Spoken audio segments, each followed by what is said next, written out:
Meus amigos, a outrora rica Argentina caminha a passos muito largos para tornar-se uma nova Venezuela no continente.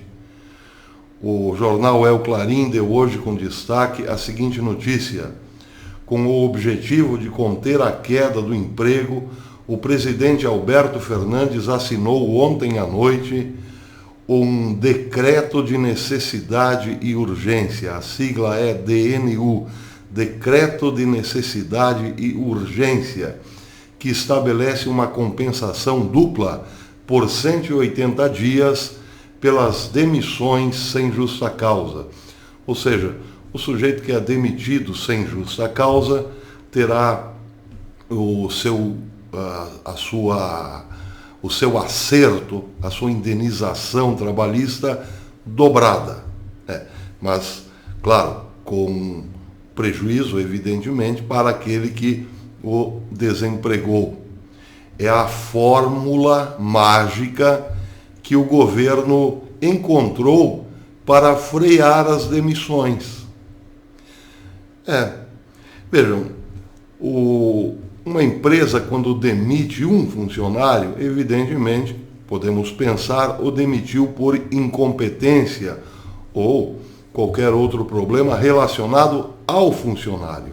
Agora, quando uma empresa demite vários funcionários ao mesmo tempo, bem, aí é porque, evidentemente, a empresa não está podendo arcar com os custos da folha de pagamento.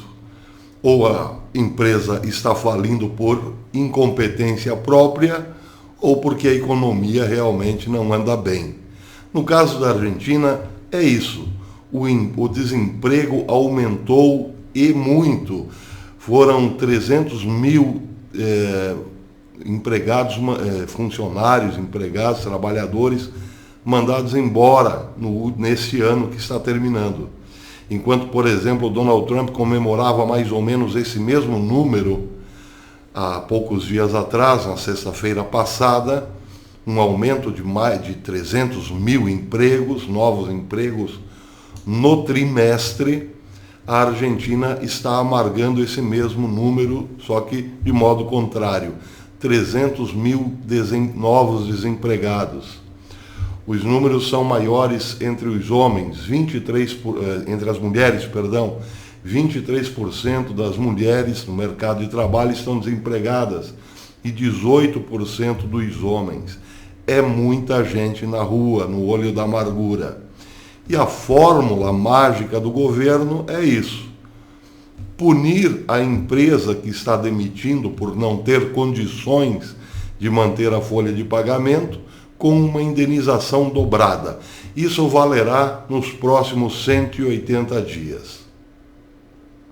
Pois é a velha fórmula comunista de interferir, colocar o dedo podre na economia, dizer como o empreendedor deve tocar o seu negócio e sobretaxá-lo com encargos gigantescos. É claro que não dará certo. Virão novas e urgentes medidas por aí, como congelamento de preço, mais encargos tributários e assim por diante. Nós conhecemos bem essa receita, não dá certo. As empresas simples que terão ou que manter à força os seus funcionários para não ter um prejuízo ainda maior, tendo que pagar dobrado a indenização, essa empresa ou sairá do país, ou fechará as portas, ou, no mínimo, dirá indiretamente para os outros: não venham aqui, não invistam na Argentina. Meu amigo, se você tem um dinheirinho, não abra um negócio, saia do país. É isso, simples assim. É o que acontecerá na Argentina. O desemprego aumentará absurdamente, as empresas fecharão as portas, o capital, os investidores internacionais tenderão a sair, as ações das empresas argentinas cairão ainda mais, e o que virá por aí? Miséria, revolta, uma fuga em massa, não só de capitais, mas de mão de obra. Pois é, esse é o modelo adotado pela Venezuela. Tudo para criar a tal igualdade econômica, que nunca deu certo em lugar nenhum. Quando o governo interfere no mercado para, digamos, criar ele as leis da oferta e da procura, tudo dá errado, porque não se pode abarcar aquilo que é basicamente infinito dentro de um conceito de política momentânea. Não é possível. O mercado é mais antigo que os governos. O mercado é mais antigo que o Estado. O mercado é a coisa mais antiga criada pelo homem, ou melhor, criada por Deus, porque essa é a fórmula de sobreviver aqui, nessa terra. O sujeito que produz alguma coisa transforma o seu produto em mercadoria e compra a mercadoria aquele que pode pagar. Ponto final. Se a oferta é muita, o preço da mercadoria cai. Se a demanda é muita e a oferta é pequena, o produto é caro. É assim que as coisas funcionam.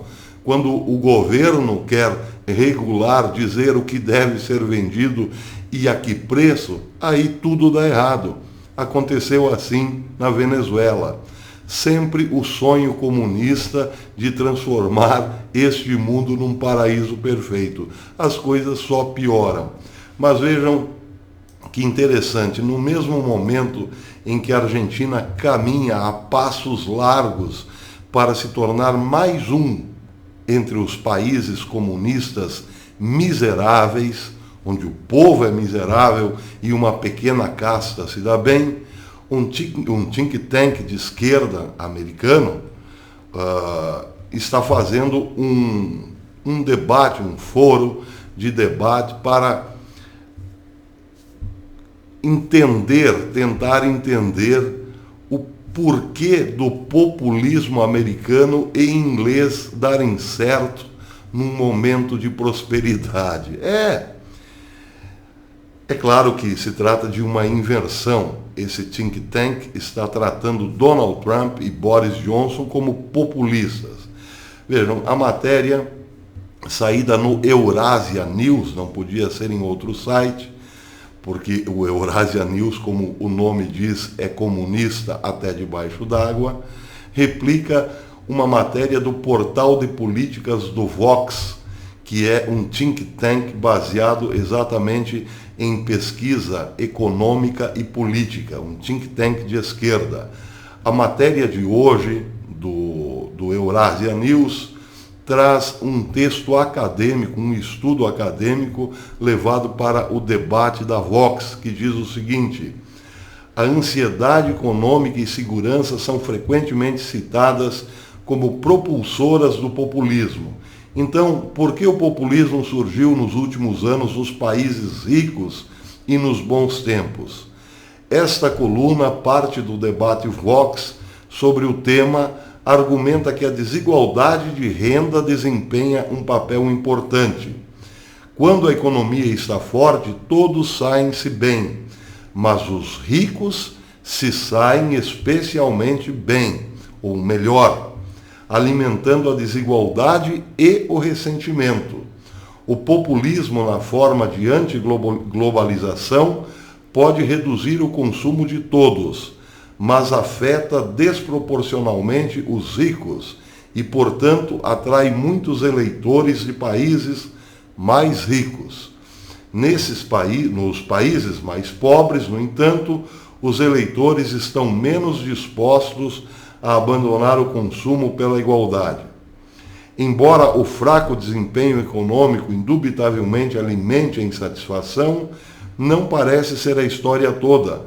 Não explica por que o populismo aumentou, especialmente em países ricos, como os Estados Unidos e Reino Unido, cujos padrões de vida estão entre os mais altos do mundo. Além disso, não explica que o populismo cresça nos bons tempos.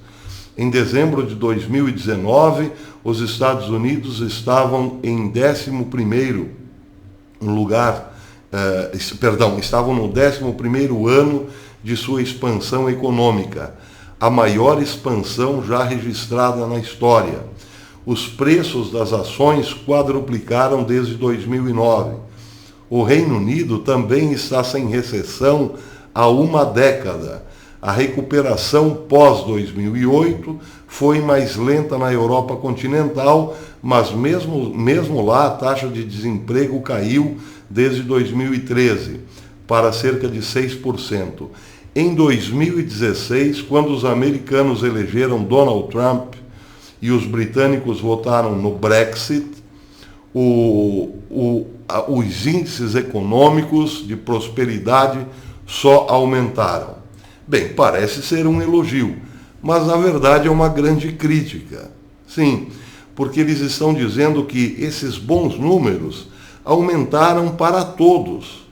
Porém, aumentou também o ressentimento, porque, embora todos estejam ganhando, os ricos estão ganhando mais que os pobres.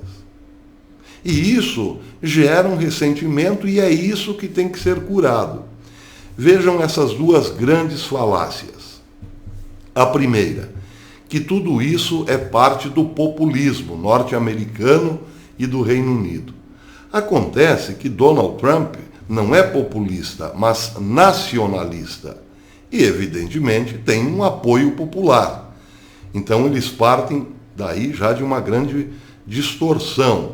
Confundem o apoio popular com políticas populistas ou com governantes populistas. Vejam o que está fazendo Alberto Fernandes na Argentina. Isso sim é populismo. Ele está criando, dentro de uma cartola mágica, um mecanismo para conter o desemprego. E é claro, isso agrada o povão, o povo principalmente mais pobre, que está na eminência de perder o emprego. Bom, pelo menos o pai Fernandes, o papai Fernandes, cuidará de nós pelos próximos 180 dias, porque se mesmo que nos mandarem embora, sairemos com uma grande bolada e aí vamos com esse dinheirinho a mais pensar no que fazer ali na frente. Isso é populismo. Populismo, por exemplo, foi o que Lula fez aqui. Tirou dinheiro da iniciativa privada para alimentar um enorme, um gigantesco bolsão de dependentes do Estado. Porque o Bolsa Família, embora tenha um objetivo nobre, bom, permitir que a pessoa que está desempregada consiga pelo menos manter o básico das suas necessidades, até o tempo em que consiga um novo emprego. Lula, de forma populista, quis fazer disso algo permanente, como se o jovem, a dona de casa, o pobre, o miserável não precisasse mais trabalhar jamais na vida.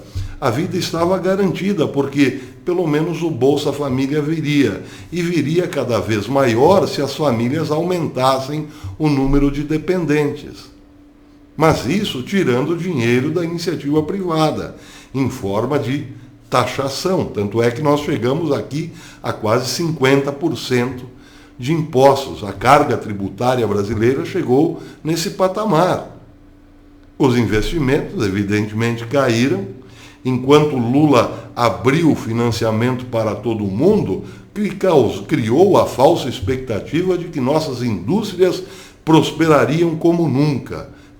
Criou a linha de facilidade no crédito, mas quem cresceu mesmo foram as empresas que estavam na China.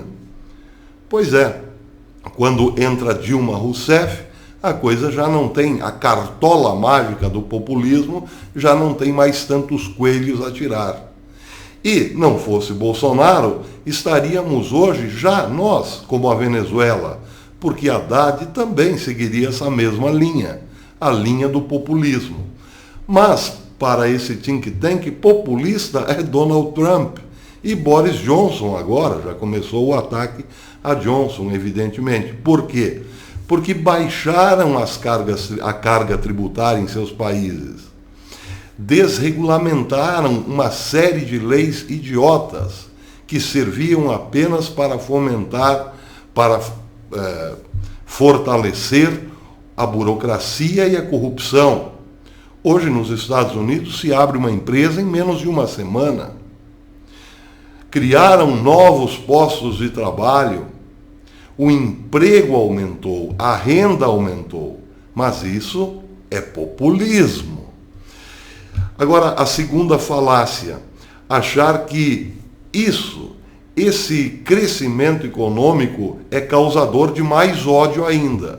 Porque, segundo a perspectiva ou a visão esquerdista desse think tank, não importa se eu estou com mais dinheiro, eu que sou pobre, não importa se hoje eu já posso comprar um carro, financiar uma casa, colocar um filho numa escola particular, isso não me importa. O meu problema é que o meu vizinho, que já era rico, está ficando muito mais rico. Isso não é possível. Pois é, essa é a lógica comunista. E é por causa disso que eles estão atacando, sim, atacando literalmente a política, entre aspas, populista de Donald Trump. E estão com medo terrível que isso aconteça também no Reino Unido e quebre de vez todos os argumentos em favor da esquerda e do globalismo. E dão, inclusive, a receita. Sim, é um ataque. E, portanto, é preciso dar a receita. Pois é exatamente o que faz o estudo do think tank em questão. Na sua última parte, o subtítulo é: o que podemos fazer para conter a ascensão do populismo? Vou ler só um pedacinho. Em nosso modelo, o populismo é causado pelo aumento da desigualdade. E os eleitores não gostam disso. O modelo sugere duas abordagens para domar o populismo: manter a desigualdade sob controle e reduzir a aversão dos eleitores à desigualdade. O que eles estão dizendo? Manter a desigualdade sob controle. Quem manterá isso? O Estado. O Estado. O Estado fará como está fazendo o governo de Fernandes na Argentina, como fez Hugo Chávez na Venezuela e como fizeram os Castros em Cuba, como está fazendo o governo despótico da Nicarágua e assim por diante. O Estado se mete na economia. A economia é regulamentada pelo Estado e aí, se e quando o produtor quiser fazer alguma coisa, bem, ele terá que dar metade de tudo que fizer para o Estado. Economia fascista, simples assim.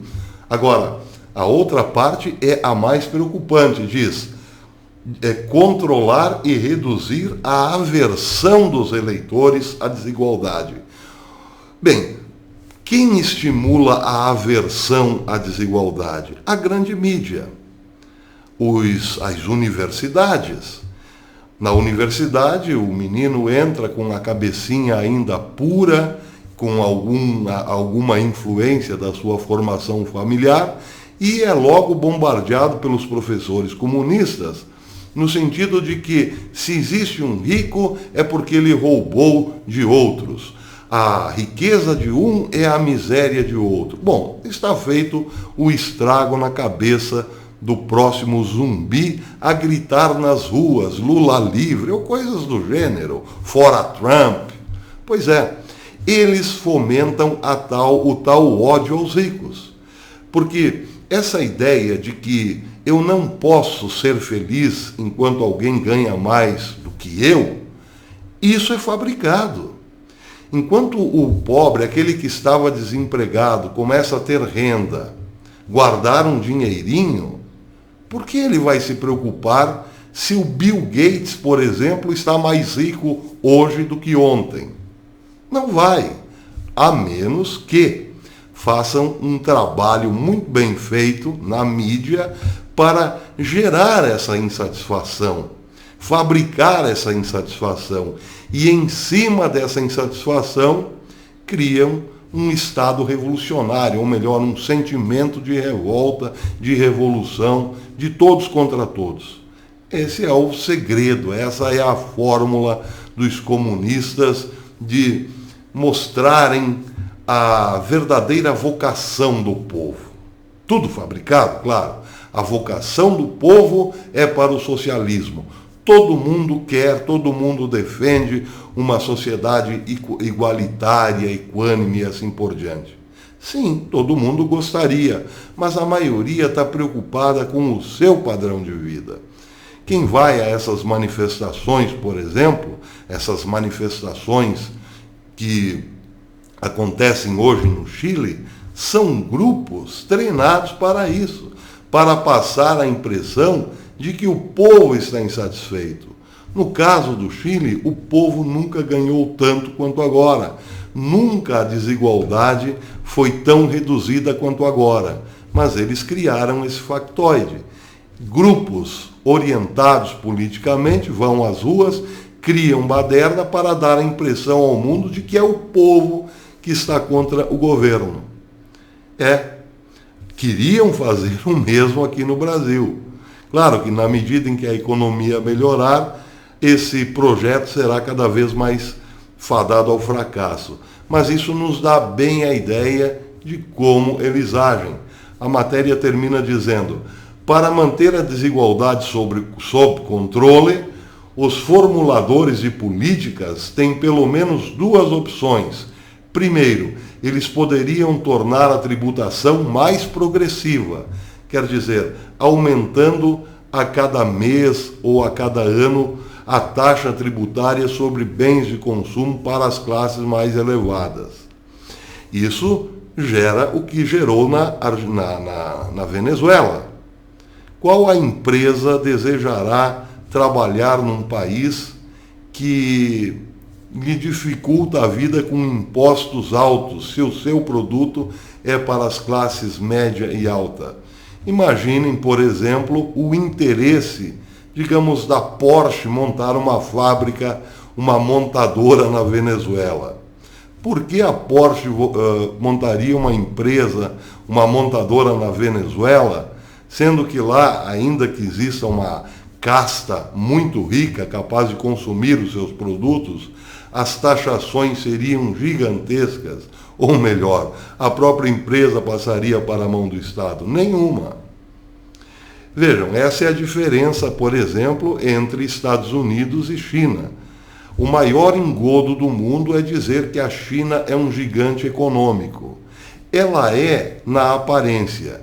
A China, por exemplo, tem a sua moeda lastreada em ouro. Por quê? Porque o país, por mais, digamos, sucesso que tenha na área econômica, tem um regime comunista que controla a economia e o povo. Pois bem, nesse caso, o país não serve, ele não serve como lastro para a sua própria moeda, porque é inseguro. Já os Estados Unidos, por exemplo, não precisam ter uma moeda lastreada ao ouro. Por quê? Porque o avalista da sua moeda é o próprio país. E quem, pergunto, não gostaria, tendo a chance, de investir nos Estados Unidos? Todo mundo. Essa é a garantia do dólar. Os comunistas não sabem disso. Quando dizem que o dólar que está espalhado no mundo inteiro não tem lastro e por isso os Estados Unidos estão sempre à beira do precipício, não sabe o que fala. O lastro do dólar é a própria América, o país que todo mundo quer investir e viver. É simples assim.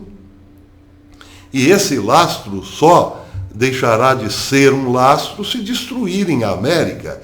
E é por isso que os comunistas querem desesperadamente destruir a América. Destruir a América, quebrar a sua infraestrutura, demolir a sua economia, é o que querem os comunistas para desvalorizar o dólar no mundo inteiro. É claro que, para isso, terão que contar com a ajuda do sobrenatural de Almeida, ou então de mais Baracks Obamas daqui para frente.